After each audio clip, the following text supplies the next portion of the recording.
로마서 11장 11절부터 15절까지 말씀을 가지고 God's Responsibility and Man's Accountability라는 제목으로 함께 은혜를 나누고자 합니다.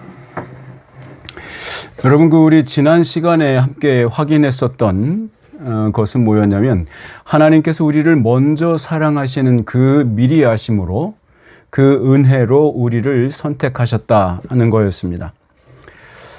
그러나 하나님의 약속과 말씀을 먼저 받았고 또 그것을 보존하는 직임을 맡았던 그 이스라엘은 오히려 그 아버지께서 그 아들들에게 차려줬던 그 밥상을 발로 차 버린 꼴이 돼버렸죠. 그러나 그 불순종의 행위조차 하나님을 하나님 노릇하고자 하시는 그 하나님 스스로의 열심을 막아내지 못했죠. 그거를 방해하지 못했다 이 말입니다. 이스라엘 백성들의 불순종이 하나님의 열심을, 그들을 구원하고자 하시는 그 열망을 막지 못했다 그 얘기입니다.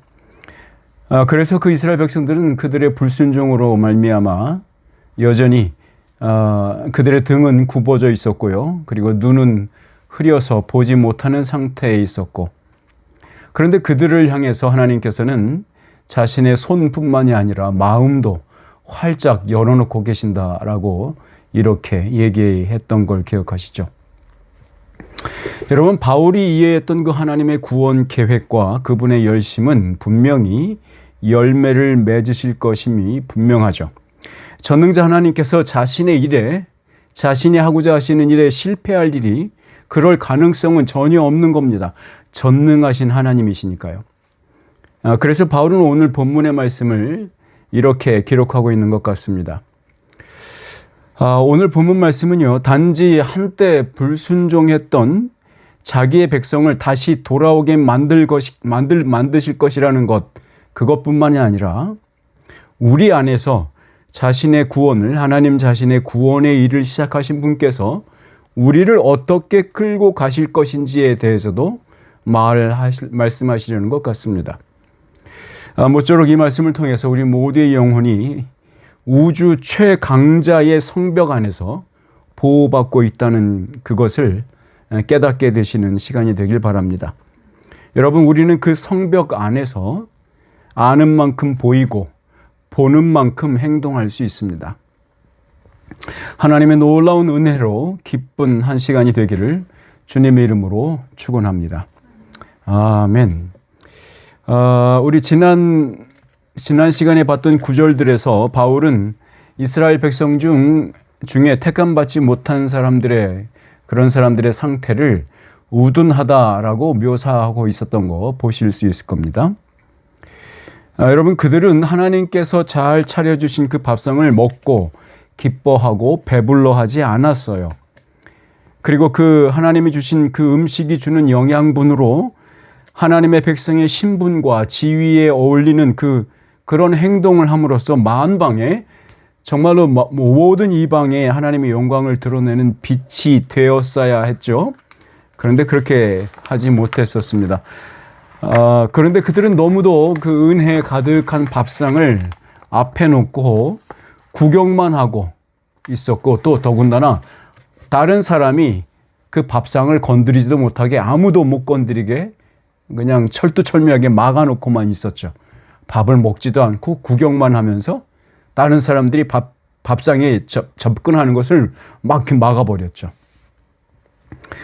그들은 이 밥상의 밥과 반찬을 구분하지 못할 만큼 그들의 영적인 통찰력은 어둡기만 했습니다. 눈이 어두웠죠. 혹시라도 그 음식들이 땅바닥에 떨어진 게 없는가 코를 박고 땅만 쳐다보느라 그들의 등은 굽어버렸습니다. 이스라엘 백성이 그러면 이 상태로만 고착이 되어가지고 그냥 움직이지 않고 그냥 그렇게 픽스돼가지고 더 이상 하나님의 은혜를 입는 대상이 되지 못하고 말았을까요? 과연 이스라엘 백성들에게는 희망이 없는 걸까요? 바울은 본문 11절에서 그 질문을 이렇게 던지고 있습니다. 우리 11절 상반절만 같이 한번 읽어보겠습니다. 시작. 그러므로 내가 말하노니 그들이 넘어지기까지 실족하였느냐라고요. 거기까지만 읽어볼게요. 여러분, 이 모습은 넘어지기까지 실족하였느냐, 이 모습은 어떤 걸 표현하는 거냐면요. 길을 걷다가 발을 삐끗해가지고 헛디딘 상태예요. 그래서 그 몸이 넘어지려고 기우뚱기우뚱 거리는 거를 바로 잡으려고 비틀거리는 모습. 바로 이 모습을 표현하고 있는 겁니다. 그러니까 중심을 잃은 상태가 완전히 죄에 빠져서 허우적거리는 모습으로 그렇게 끝나고 말 것인가? 라는 질문인 거예요. 이게 넘어지기까지는 그거예요. 그러니까 완전히 비틀비틀 거리다가 완전히 죄에 빠져버리는 그런 모습으로 끝날 것인가? 이게 넘어지기까지고요. 실족하였느냐는 발을 헛디뎌가지고 그냥 중심을 잠깐 잃고 기우뚱기우뚱 하는 모습, 비틀거리는 모습이 실족이고요. 넘어지기까지라는 말이 완전히 그러다가 확 엎어져가지고 더 이상 그냥 허우적거리지도 못하고 완전 엎어져가지고 일어나지 못하는 상태, 뭐 이런 거, 완전히 중심을 완전히 잃어버린 그런 거. 그런 질문이에요. 다시 말하면 이스라엘에게는 더 이상 희망이 없나? 이스라엘에게는 더 이상 개선의 여지가 없다는 것인가? 이런 질문이에요. 그러니까 예수를 거부한 이스라엘의 상태는 그토록 절망적이라는 말인가? 라는 그런 질문이에요. 여러분, 바울은 스스로 이렇게 질문을 해놓고 자기 스스로 이렇게 답을 합니다. 우리 11절 하반절 말씀을 같이 한번 읽어볼게요. 11절 하반절입니다. 시작. 그럴 수 없느니라. 그들이 넘어짐으로 구원이 이방인에게 이르러 이스라엘로 시기나게 함이니라. 자, 로마서 11장 11절 하반절인데요. 그런 일은 절대로 있을 수 없다라고 답하고 있는 거죠. 그러니까 완전히 넘어져가지고 이스라엘 백성이 비틀거리다가 넘어져가지고 허우적거려서 완전히 죄에 몰입되고 더 이상 죄에서 벗어날 수 있는 희망이 없는 상태, 소망이 없어버리고 말 거냐, 완전히 소망이 없는 거냐, 완전히 절망 속에 빠져버린 거냐, 그 대답은 그럴 수 없다라는 겁니다. 왜냐하면 하나님께서는 그들의 넘어짐을 사용해서 구원이 이방인에게 이르도록 만드신다는 겁니다. 자, 그러니까 그것이 이스라엘 백성들의 넘어짐이 희망 없어 보임, 그것이 다 끝이 아니라는 얘기입니다. 거기서 끝. 더 이상 이스라엘 백성 안 돌아봐, 이게 아니라, 그게 끝이 아니라 오히려 하나님은 그들이 비틀거리고 넘어지는 그런 모습을 이방인을 구원하는 도구로 사용한다는 겁니다. 여러분, 그것은 어떤 효과를 발휘하냐면 이런 겁니다. 이스라엘로 하여금 시기나게 함이니라, 이렇게 써 있죠. 그건 뭐냐면요, 또한 그 구원이 이스라엘 이방인들에게 확 퍼지고 있는 그 구원, 그 기쁨이 쫙 이방인에게 가고 있는 그 구원 말입니다. 그 상황을 쳐다보고 있는 이스라엘로 하여금 질투심을 유발시킬 거라는 겁니다. 결국 이방인이 얻은 구원을 이스라엘 백성이 더욱더 사모하게 될 거라는 겁니다. 그 일로 인해서. 그래서 그러한 방법으로 예수 그리스도의 구원의 초대장을 받고 주님 앞으로 나오게 될 것이다. 이 얘기를 하는 겁니다. 자, 그럼 바울이 이어지는 12절에서 어떻게 말하는지 한번 볼까요? 12절입니다. 시작. 그들의 넘어짐이 세상의 풍성함이 되며 그들의 실패가 이방인의 풍성함이 되거든 하물며 그들의 충만함이리요. 자, 그러니까 이스라엘의 넘어짐과 실패가 세상과 이방인의 풍성함을 만들었다면, 그러면 이스라엘의 충만함, 이스라엘이 충만해지는 그 일이 만들어낼 결과는 얼마나 더 풍성하겠는가라고 말하고 있는 겁니다. 12절 말씀에서 이 넘어짐과 실패라는 용어가 대조되는 개념으로 나오죠. 거기에 대조되는 개념은, 넘어짐과 실패에 대조되는 용어는 충만함이라고 나오잖아요. 이것은, 그러니까 넘어짐, 실패, 충만함, 이것은 다 숫자와 관련된 표현으로 이해하시면 됩니다. 숫자. 자, 그러니까 이건 어떤 말이냐면요, 이 넘어짐과 실패라는 말은 1차적으로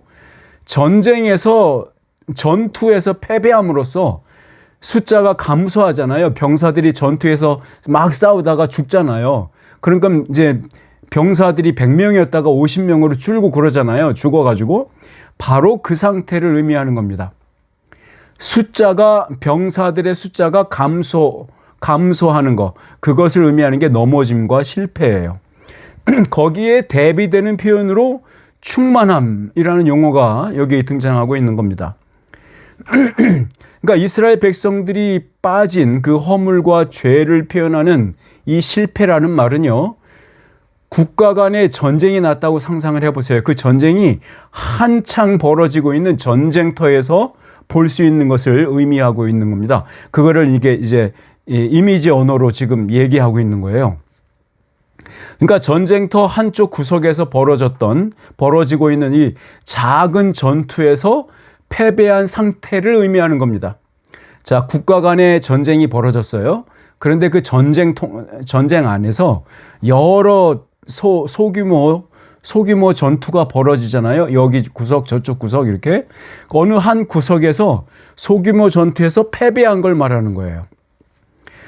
자, 그러나 이 작은 패배로 인해서 여러분 이 국가가 전쟁에서 확 승리하거나 패배하거나 이런 그런 승패가 갈라지지 않아요. 그리고 한쪽 국가가 다 이겨놓은 것을 요 작은 국지전, 어떤 조그만 전투에서 졌다고 해서 이 큰 국가가 막 이기고 있는 전쟁의 상황, 이거를 뒤바꾸지 못하는 그런 걸 의미합니다. 그런 상태예요.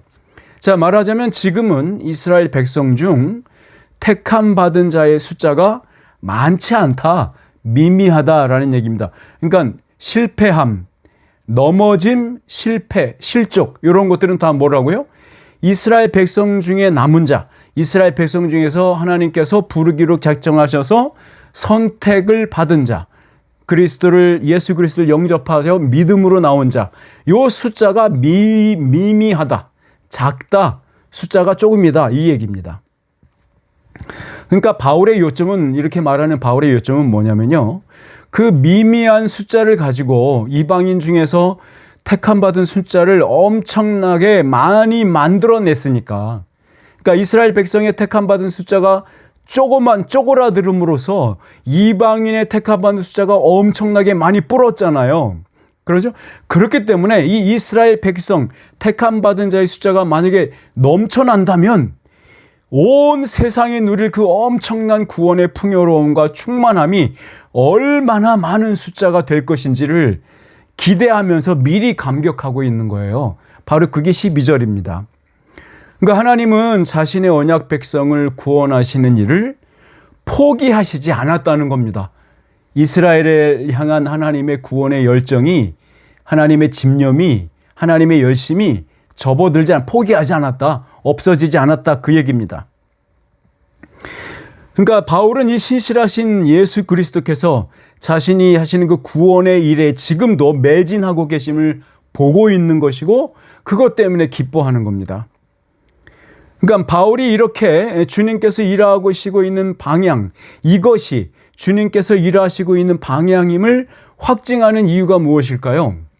이스라엘 백성의 숫자가 줄어들고 이방인의 믿는 자의 숫자가 엄청 폭발적으로 늘어나는 이거 주님께서 일하시고 있는 이것이 어떤 방향인가, 이 방향이 지금 진짜 일어나고 있는가, 이것을 어떻게 무엇으로 확증하는가, 이것이 정말 하나님의 지금 구원의 경륜이다고 분명히 확신하는 이유가 뭘까? 우리 사도행전에서 기록되어 있는 한 구절을 한번 찾아보면 좋겠습니다. 우리 사도행전 13장으로 한번 가보시죠. 우리가 지난번에 지나왔던 구절이죠. 13장 44절에서 48절입니다. 44절에서 48절 같이 한번 쭉 읽어볼게요. 시작. 그 다음 안식일에는 온 시민이 거의 다 하나님의 말씀을 듣고자 하여 모이니 유대인들이 그 무리를 보고 시기가 가득하여 바울이 말한 것을 반박하고 비방하거늘 바울과 바나바가 담대히 말하여 이르되 하나님의 말씀을 마땅히 먼저 너희에게 전할 것이로되 너희가 그것을 버리고 영생을 얻기에 합당하지 않은 자로 자처하기로 우리가 이방인에게로 향하노라. 주께서 이같이 우리에게 명하시되 내가 너를 이방의 빛으로 삼아 너로 땅 끝까지 구원하게 하리라 하셨느니라 하니 이방인들이 듣고 기뻐하여 하나님의 말씀을 찬송하며 영생을 주시기로 작정된 자는 다 믿더라. 자, 그러니까 이 이야기는 바울과 바나바가 피시디아 안디옥에서 그 회당에서 말씀을 전하다가 이방인에게로 향하는 바로 그 장면입니다. 그러니까 유대인들의 거부로 복음을 거부하는 그것으로 이방인에게 복음이 전달된 바로 그 사례죠. 그러니까 바울이 지금 로마서에서 말하고 있는 이 내용에 대해서 바울 스스로 확신을 가질 수 있었던 것은 바울이 그동안 보고 경험한 성령님의 사역 때문이었습니다. 그렇게 확인한 하나님의 구원 경륜을 말하고 있는 겁니다. 그러니까 사도행전의 기록을 통해서 재확인해 봐야 할 점이 있어요. 뭐냐면 구약 이스라엘 백성이 가졌던 그 하나님의 구원 경륜과 그의 계획 속에서의 이스라엘의 입지와 임무에 대해서 잠시 생각해 봐야 합니다. 자, 그러니까 일반적으로 이스라엘에게 먼저 주어졌던 그 예수 그리스도를 통한 영광을 얻는 기회가 이방인들에게로 넘어갔던 이유를 이렇게 설명하고 있는 거죠. 왜냐하면 이스라엘로 하여금 이방의 빛이 되어 땅 끝까지 구원하시려 했던 그 역할을 맡기셨죠. 이스라엘에게 맡겼죠. 그런데 이스라엘이 이것을 제대로 수행하지 못하고 실패했던 까닭에 구원이 이방으로 옮겨진 것이라는 그런 이해입니다.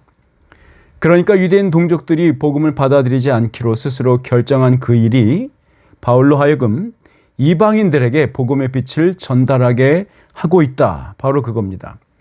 그렇기에 바울은 어쩔 수 없이 이방인에게로 향하는 그 걸음을 바로 구약의 예언이 성취되고 있는 것으로 이해하고 있는 겁니다.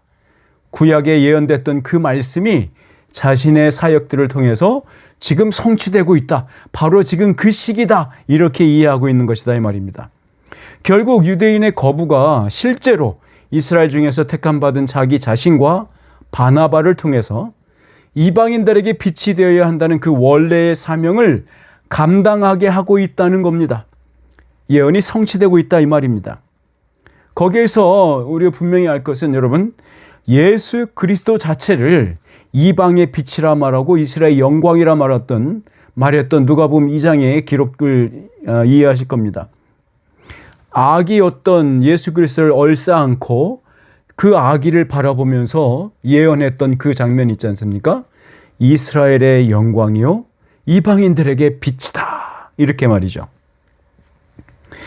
자, 그러니까 여러분, 민족과 혈통으로서 옛 언약의 대상이 되었던 그러한 방식은 이제 완전히 막을 내린 겁니다. 이제는 그 새 언약의 공동체인 교회가 온전하고 완성체인 것이죠. 그러니까 하나님께서 옛 언약을 지키시는데 실패하고 있는 게 아니라는 겁니다. 이스라엘 백성들은 옛 언약을 지키는데 실패했지만 하나님은 그 옛 언약을 실패하고 계신가? 아니다 이 말입니다. 지금도 성취하고 계시고 신실하게 그 언약을 수행하고 계신다 이 말입니다. 자, 이것은 실로 하나님의 놀라우신 지혜입니다. 하나님은 한 번도 그리고 절대로 자신이 약속하신 그 약속대로 행하심에 있어서 실패하지 않으시는 분입니다. 여러분, 이 사실이 얼마나 우리에게 위안과 위로를 주는지 모르겠습니다. 구원의 약속과 그 성취에 있어서 우리가 실패한다고 해서 그 약속이 취소되지 않으신다는 것, 이것보다 우리에게 그 은혜에, 우리의 구원에 더욱더 그것보다 더 큰 보장이 어디에 있겠습니까? 여러분, 혹시 우리 개개인 중에 누군가가 이 약속에서 미끄러져서 영영 하나님의 구원에서 떨어진다고 가정을 한번 해봅시다. 자, 그러면 이것은 한 개인의 실패가 하나님이 신실하지 않으셔서 약속을 수행하지 않았다고 말할 수 있는 거냐라는 질문을 해볼 수 있겠죠. 게다가 하나님께서 지금까지 어떤 선택을 하셨는지 주의 깊게 살펴본다면 과연 하나님께서 우리 개인의 실패를 그저 놔두실 분이 아님을 여러분 알 수 있을 겁니다. 그만큼 여러분과 제가 받은, 우리가 받은 예수 그리스도를 통한 그 믿음의 구원은 너무도 온전하고 완벽하고 튼튼한 성벽과 같은 것입니다. 성도 여러분, 여러분께서 이해하는 그 약속과 성취의 하나님은 어떤 분이십니까? 여러분, 우리가 분명히 놓치지 말아야 할 것은 이스라엘의 실패도 하나님의 구원을 막지 못했다, 이겁니다. 그와 똑같이 여러분과 나의 개개인의 실패도 하나님의 구원과 성취하시는 그의 성품을 막아내지 못할 거라는 겁니다. 못 말린다, 이 말입니다. 자, 우리는 이렇게 우리의 구원을 객관화하여서 이해할 필요가 있습니다. 마치 여러분의 구원을 여러분 스스로 난 잘못하면 난 구원에서 떨어질 것 같아, 이렇게 주관화, 너무 개인적으로 주관적으로 이 구원을 바라보시면, 생각해 보시면 그런 누에 빠질 수 있습니다. 그렇지 않습니다. 여러분과 제가 얻은 구원은 온 세상 속에 하나님의 나라를 이루려는 하나님의 구원의 계획입니다. 객관적인 것이고 공식적인 것이고 공개적인 겁니다. 여러분, 혹시 여러분 우울하고 마음이 답답하고 힘들어서 어느 날 내가 구원에서 떨어진 게 아닌가라고 생각해 볼 수 있잖아요. 그렇지 않습니다. 하나님은 그 구원을 객관화로 모든 이에게 똑같은 구원의 방법과 은혜로 우리에게 주셨다는 것 잊지 마시기 바랍니다.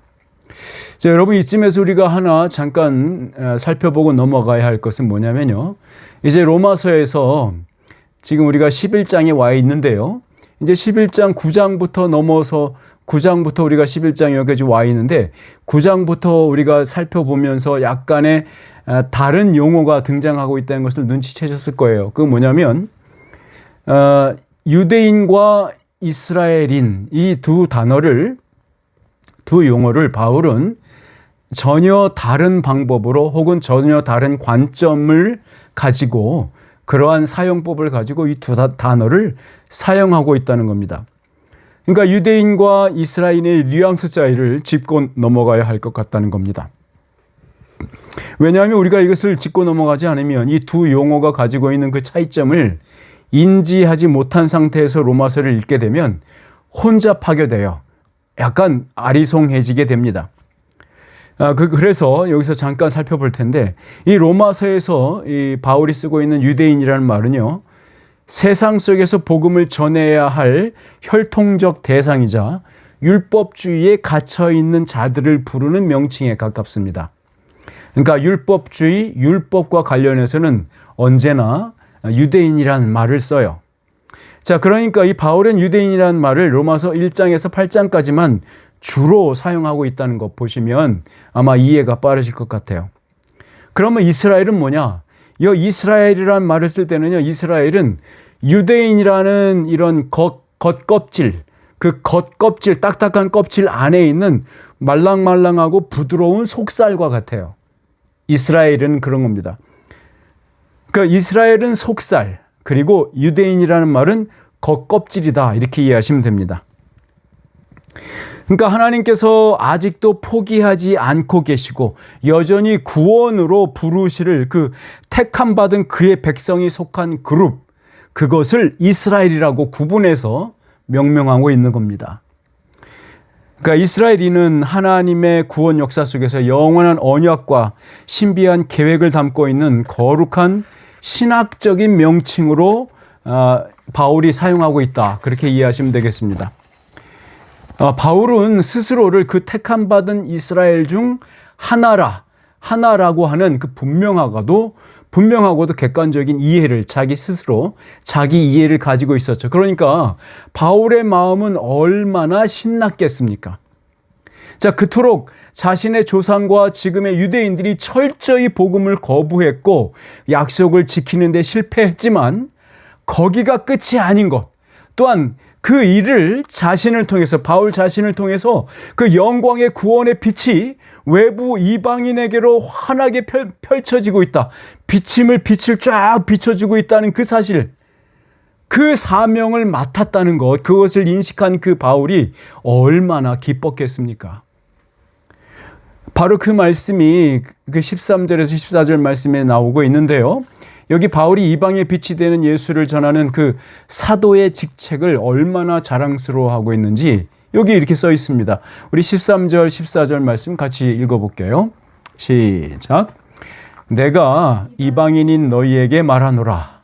내가 이방인의 사도인 만큼 내 직분을 영광스럽게 여기노니 이는 혹 내 고륙을 아무쪼록 시기하게 하여 그들 중에서 얼마를 구원하려 함이라. 여러분, 바울 스스로 이해한 사도로서의 스스로의 책무, 임무는 두 가지였습니다. 하나는 이방인 구원자의 숫자를 충만하게 하는 거였습니다. 둘째는 그 일을 통해서 이스라엘로 하여금 질투나게 만드는 거예요. 시기하도록 만드는 거예요. 그게 두 번째 책무였어요. 여러분, 이 일을 통해서 바울은 하나님의 구속 경륜에 동참할 수 있다고 이해하고 있는 겁니다. 그렇게 스스로를 하나님께 주님께서 자기를 부르셨던 그 소명과 사명을 이해하고 있는 거죠. 바울은 자신에게 주어진 임무가 달성됨에 따라서 성취됨에 따라서 이스라엘 중에서 구원받을 택함받은 자의 숫자도 덩달아 증가할 것임에 기쁜 겁니다.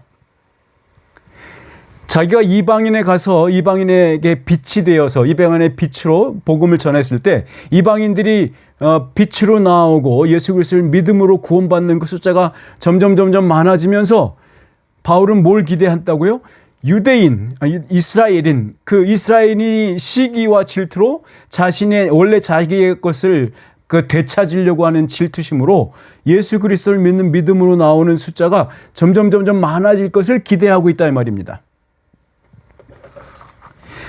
그러니까 하나님의 경륜에 동참하고 있다는 사실, 그리고 그의 구원의 방식이 실행되는 그 일에 한 퍼즐, 한 부분을 담당하고 있다는 그 감격을 지금 말하고 있는 겁니다. 영광스럽게 여긴다. 바로 그겁니다. 이 영광스럽게 여긴다고 말하고 있는 부분이 바로 그거예요. 그러니까 하나님께서 그토록 하고 싶어 하시는 바로 하나님이 원하시는 그 일을 자신이 하고 있다는 것 때문에 기쁘고 영광스러운 겁니다. 사랑하는 성도 여러분, 여러분은 언제 자신이 하고 있는 일에 대해서 영광스럽게 생각이 드십니까? 여러분은 언제 감격스러워 하시고 언제 뿌듯해 하십니까? 모쪼록 여러분이 항상 그러실 수 있기를 주님의 이름으로 축원합니다. 아멘. 자, 여러분, 사도 바울이 자신의 임무를 영광스럽게 생각한 이유가 이어지는 15절에 묘사되어 있습니다. 한번 같이 읽어볼까요? 15절입니다. 시작. 그들을 버리는 것이 세상의 화목이 되거든 그 받아들이는 것이 죽은 자 가운데서 살아나는 것이 아니면 무엇이리요? 여러분, 바로 앞절에서는 세상의 풍성함 혹은 이방인의 풍성함으로 표현됐던 것이 여기서는 뭐라고 표현되어 있습니까? 세상의 화목이라고 묘사되고 있죠. 자, 우리가 이 구절을 이해함에 있어서 우리가 여기서 지금 이 구절을 읽을 때 주어가 빠졌네? 여러분 느끼셨죠? 여기 숨겨진 주어가 누구인지 분명히 해야 합니다. 그러니까 그들을 버리는 것에서 누가 버린다는 얘기냐? 그러면 그 받아들이는 것이라고 표현한 것을 누가 그들을 다시 받아들인다는 거냐? 이 주어 말이에요. 이 숨겨진 주어가 누군지 분명히 해야 합니다. 자, 우리 로마서 11장 1절 말씀 한번 보시면 11장 1절에 이렇게 한번 같이 읽어볼까요? 시작. 그러므로 내가 말하노니 하나님이 자기 백성을 버리셨느냐? 그럴 수 없느니라. 나도 이스라엘이니요 아브라함의 씨에서 난 자요 베냐민 지파라. 자, 여기서 주어가 자기 백성을 버린 주어가 버리셨느냐라고 했을 때 주어가 뭐예요? 하나님이시죠. 그러니까 11장 1절에 하나님이 자기 백성을 버리셨느냐라고 기록되어 있고 이 구절은 그 연장선상에 있으므로 그 숨겨진 주어가 바로 구원의 주권자이신 하나님이시라는 거 그렇게 인식하셔야 합니다. 자, 그럼 하나님께서 그들을 버리셨다는 표현은 역설적으로 유대인들이 하나님을 버린 사건을 의미하죠. 그리고 그들의 이 선택에 따른 결과는 임시적이라는 겁니다. 그리고 일시적일 것임을 뜻하고 있어요. 그러니까 바울은 주어를 숨김으로써 이 모든 구원 역사의 주권자가 누구이냐를 더욱더 확실하게 드러내려고 하고 있는 것 같습니다. 여기서 세상의 화목이 된다는 것에 대해서 충분한 설명이 에베소서 2장에 기록되어 있거든요. 우리 세상의 화목이 된다, 이 말이 무슨 말인지 에베소서 2장에 있는 말씀을 한번 같이 읽어보면 좋겠습니다. 그러니까 이 하나님께서 그들이 하나님을 버린 일, 그 일이 어떻게 외인이었던 바깥 사람이었던 우리들 이방인에게 복을 가져다 주는 도구로 사용되었는지 그 부분에 대한 자세한 언급이 에베소서 2장 11절에서 19절까지 있습니다. 우리 한번 같이 읽어볼게요. 시작. 그러므로 생각하라. 너희는 그때에 육체로는 이방인이요 손으로 육체에 행한 할례를 받은 무리라 칭하는 자들로부터 할례를 받지 않은 무리라 칭함을 받는 자들이라. 그때 너희는 그리스도 밖에 있었고 이스라엘 나라 밖의 사람이라. 약속의 언약들에 대하여는 외인이요 세상에서 소망이 없고 하나님도 없는 자이더니 이제는 전에 멀리 있던 너희가 그리스도 예수 안에서 그리스도의 피로 가까워졌느니라.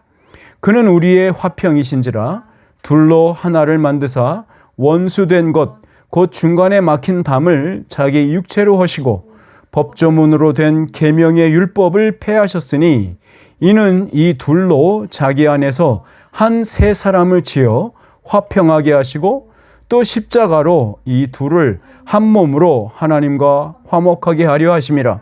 원수된 것을 십자가로 소멸하시고 또 오셔서 먼 데 있는 너희에게 평안을 전하시고 가까운 데 있는 자들에게 평안을 전하셨으니 이는 그로 말미암아 우리 둘이 한 성령 안에서 아버지께 나아감을 얻게 하려 하심이라.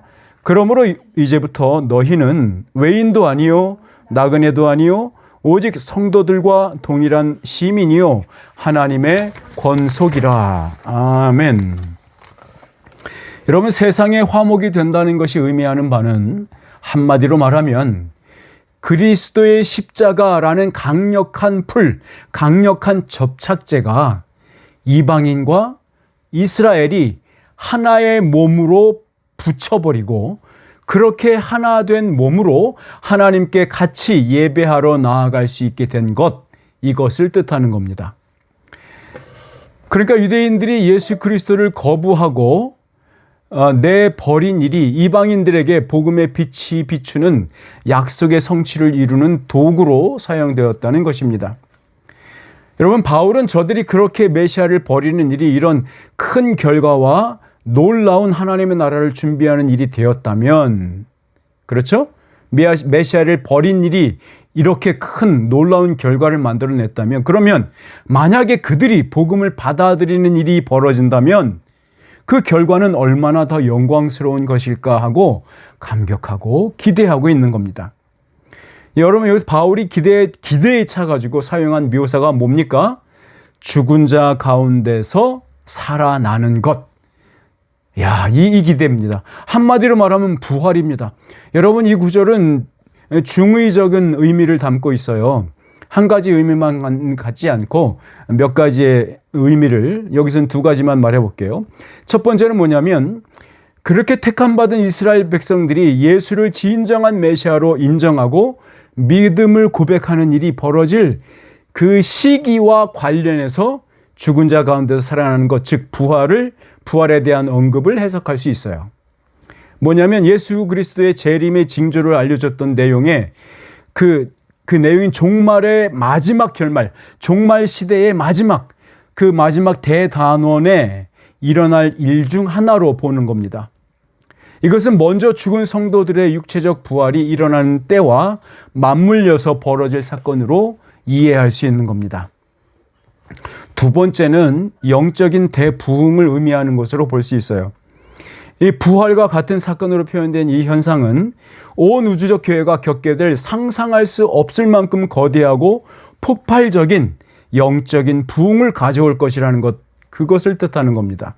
그것이 죽은 자 가운데서 살아나는 것, 한마디로 부활을, 그 엄청난 영광을 표현하는 용어로 쓴 이유가 바로 그것입니다. 자, 그러면 우리가 이해하는 메시아는 누구인가라는 질문에 우리가 답했던 것을 여러분 기억하시죠? 에베소서에 있는 말씀을 가지고 그 말씀을 답했죠. 이 세상과 오는 세상에서 모든 권력과 능력과 권세를 가지고 통치하시는 분, 이렇게 이해했었잖아요. 자, 우리의 메시아는 이 세상과 오는 세상 모두를 다스리고 통치하시는 그 모든 권사와 능력과 영광을 가지신 분입니다. 그러므로 여기서 바울이 표현하고 있는 이 죽은 자 가운데서 살아나는 것을 종말의 대단원의 시각에 다다를 때까지, 그 시간에 다다를 때까지 이 세상을 가득 메울 예수 그리스도의 부활의 다스림, 그리고 부활의 통치로 이해하는 게 좋을 것 같습니다. 자, 그러니까 그분의 죽으심과 부활하심, 그리고 높이 올려지심을 통해서 부여받은 주권자, 가장 높은 이름을 가진 그 주권자의 권한과 역할과 그분의 무한한 능력은 자신의 부활을 통해서 증명해내신 바로 그 새 생명, 부활 생명의 능력을 나누어 주시는 그 일입니다. 그 통치를 의미하는 것입니다. 그러니까 우리는 그 주님의 생명의 능력을 힘입어서 주님이 만들어 놓으신 이 세상을 살아가고 있는 거죠.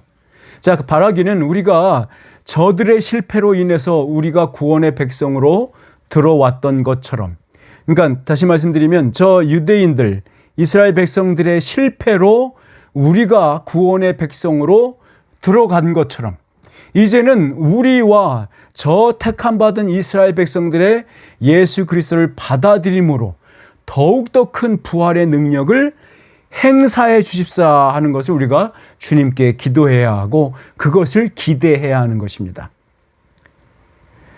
자, 여러분, 우리가 여기서 이 말씀, 제가 드린 말씀을 어떤 환상으로, 그림 언어로 표현하는 곳이 있죠. 에스겔서에 그 말씀이 있어요. 우리가 그 말씀을 함께 읽음으로써 오늘 말씀을 마무리하고자 합니다.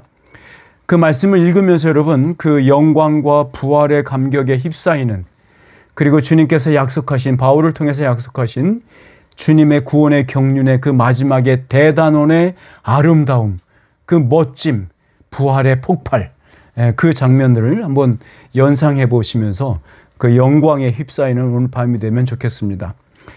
우리 에스겔서 37장에 있는 말씀 찾아서 읽어보겠습니다. 16절에서 28절입니다. 에스겔서 37장 16절에서 28절. 이거 읽어보시면서 지금 오늘 우리가 함께 다뤘던 그 내용이 어떻게 구약에 예언되어 있었는지 분명히 드러날 겁니다. 같이 읽어보겠습니다. 시작. 인자야, 너는 막대기 하나를 가져다가 그 위에 유다와 그 짝 이스라엘 자손이라 쓰고, 또 다른 막대기 하나를 가지고 그 위에 에브라임의 막대기 곧 요셉과 그 짝 이스라엘 온 족속이라 쓰고, 그 막대기들을 서로 합하여 하나가 되게 하라. 네 손에서 둘이 하나가 되리라. 내 민족이 내게 말하여 이르기를 이것이 무슨 뜻인지 우리에게 말하지 아니하겠느냐 하거든 너는 곧 이르기를 주 여호와께서 이같이 말씀하시기를 내가 에브라임의 손에 있는 바 요셉과 그 짝 이스라엘 지파들의 막대기를 가져다가 유다의 막대기에 붙여서 한 막대기가 되게 한즉 내 손에서 하나가 되리라 하셨다 하고, 너는 그 글 쓴 막대기들을 무리의 눈앞에서 손에 잡고 그들에게 이르기를 주 여호와께서 이같이 말씀하시기를 내가 이스라엘 자손을 잡혀간 여러 나라에서 인도하며 그 사방에서 모아서 그 고국 땅으로 돌아가게 하고, 그 땅 이스라엘 모든 산에서 그들이 한 나라를 이루어서 한 임금이 모두 다스리게 하리니 그들이 다시는 두 민족이 되지 아니하며 두 나라로 나누이지 아니할지라. 그들이 그 우상들과 가증한 물건과 그 모든 죄악으로 더 이상 자신들을 더럽히지 아니하리라. 내가 그들을 그 범죄한 모든 처소에서 구원하여 정결하게 한즉 그들은 내 백성이 되고 나는 그들의 하나님이 되리라. 내 종 다윗이 그들의 왕이 되리니 그들 모두에게 한 목자가 있을 것이라. 그들이 내 규례를 준수하고 내 율례를 지켜 행하며 내가 내 종 야곱에게 준 땅, 곧 그의 조상들이 거주하던 땅에 그들이 거주하되 그들과 그들의 자자 손손이 영원히 거기에 거주할 것이요 내 종 다윗이 영원히 그들의 왕이 되리라.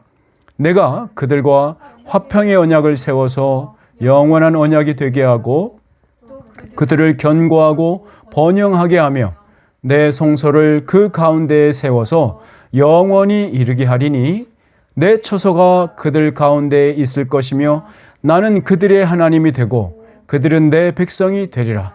내 성소가 영원토록 그들 가운데에 있으리니 내가 이스라엘을 거룩하게 하는 여호와인 줄을 열국이 알리라 하셨다 하라. 아멘. 우리 함께 기도하겠습니다.